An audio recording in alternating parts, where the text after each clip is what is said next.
Hello mga bata! Ako nga pala, si Ate Ella. Ate Ella ang aking pangalan. Ano nga ulit ang pangalan ko? Ate Ella! Okay, magaling. Ngayong araw may ibabahagi ako sa inyong kwento. Ngunit bago ang lahat, may itatanong muna ako sa inyo. Sino dito sa inyo ang mahilig maglaro? Ako po! Okay, magaling. So, mahihilingin ako na kung pwede ba na makinig muna sa akin. Opo! Okay, ang ating kwento ay ang batang joystick. Nakikita niyo ba ang mga gandang guhit sa kwento? Opo! Ito ay isinulat ni Sed Pascual at iginuhit naman ni Kurt Villegas.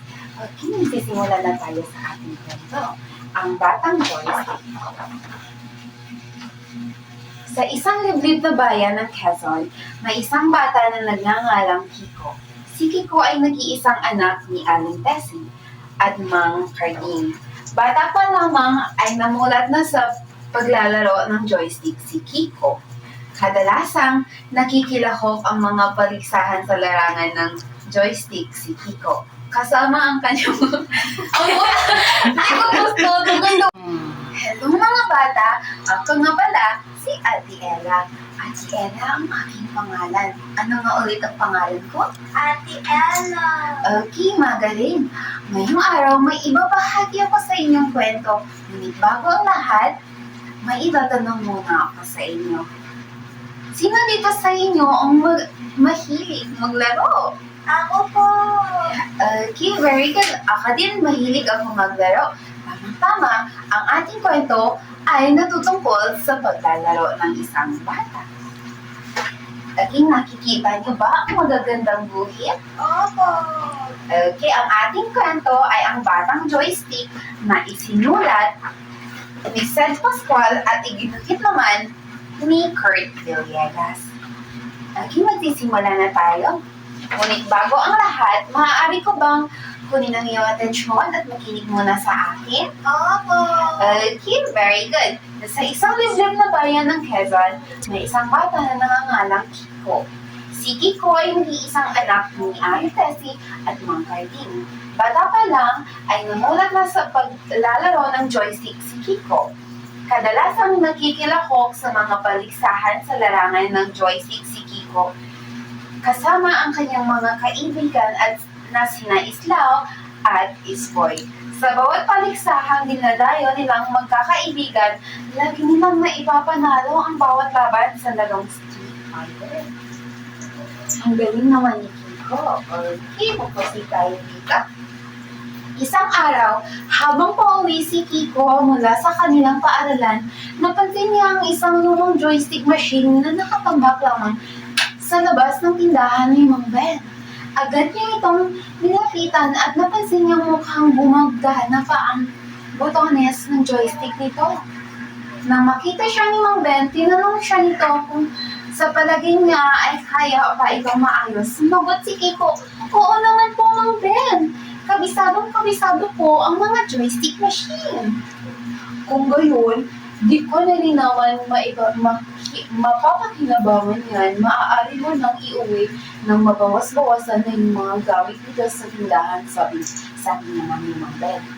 Naku, maraming salamat po, Mang Ben. Siguraduhin ko po na aalagaan ko itong joystick machine nang maayos, tuwa naman na sabi ni Kiko.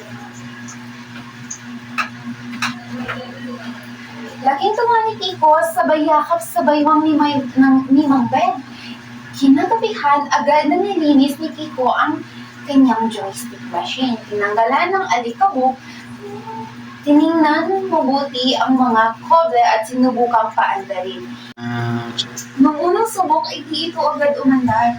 Sa pagkadismaya, tinabik ni Kiko ang kanang parte ng joystick at sa di inaasahan, ito'y umandar ngunit pakurap-kurap.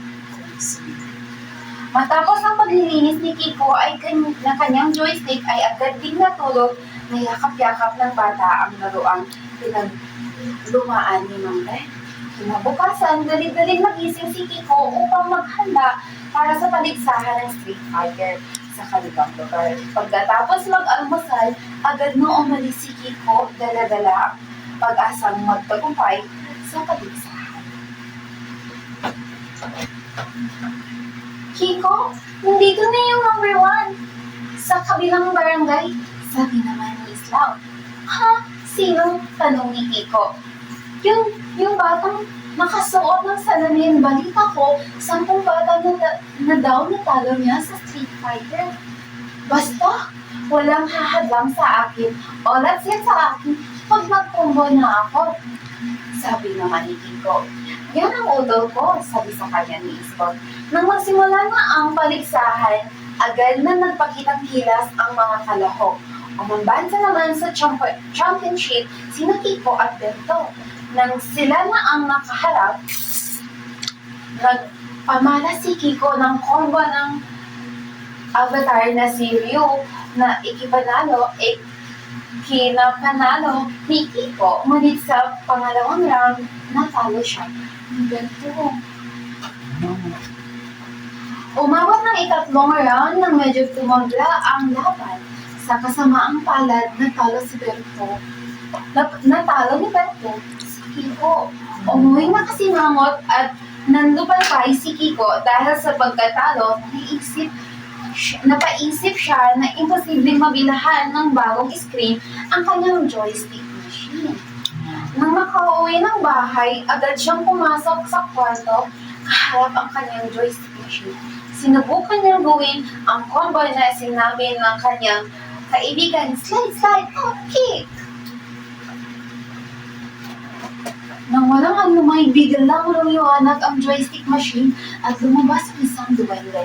Dahil sa gulat, napasigaw si Kiko, na agad namang kinumbinsi ng duwende na huwag mabigla dahil mabait naman ito. Dahil sa pagligtas ni Kiko sa joystick machine na naging tahanan ng Ninja Duwende, gagantimpalaan siya ng 3 kaibigan. Agad na humiling si Kiko. Ang una kong hiling ay magkaroon ng bagong screen. Ang pangalawa ay maraming pera. At ang pangatlo naman ay magiging pinakamagaling na manlalaro ng Street Fighter. Sabi naman ni Ninja Duwende, tutugurin ko ang iyong kahilingan, ngunit babalaan kita dahil sa iyong pagmamaligais, maaaring magkaroon ng kaparusahan ang iyong mga kahilingan. Lumiwanag ang buong silid dahil sa hiwaga ng duwende. Agad namang nawala ng malay si Kiko. Kinabukasan, nang maibuklat ni Kiko ang kanyang mata, nagtaka siya dahil mismo lang naging estatwa ang kanyang mga katawan. Nagpakita ang duwende sa kanya at sinabing dahil sa kanyang pagmamalabis, siya ay binigyan ng parusa. Nawala lamang ito kapag nagsisi na siya at natutunan na niya ang leksyon. Lumipas ang ilang araw, nalibot nila Aling Tessie at Mang Karding ang buong barangay, ngunit hindi pa rin nila nahahanap si Kiko. Nang nakita ni Kiko ang kalungkutan ng kanyang mga magulang, agad siyang humingi ng tawad sa duwende. Sabi ni Kiko, "Di na duwende, parang amo mo na. Ibalik mo na ako sa dati. Naaawa na ako sa aking nanay at tatay. Di na sila nakakatulog dahil sa paghahanap sa akin. Pangako, magiging mabait, mapagkumbaba, at makontento na din ako sa mga bagay na meron ako." Naantig ang duwende at dahil sa paghingi ng tawad ni Kiko, agad siyang binalik sa pagiging bata.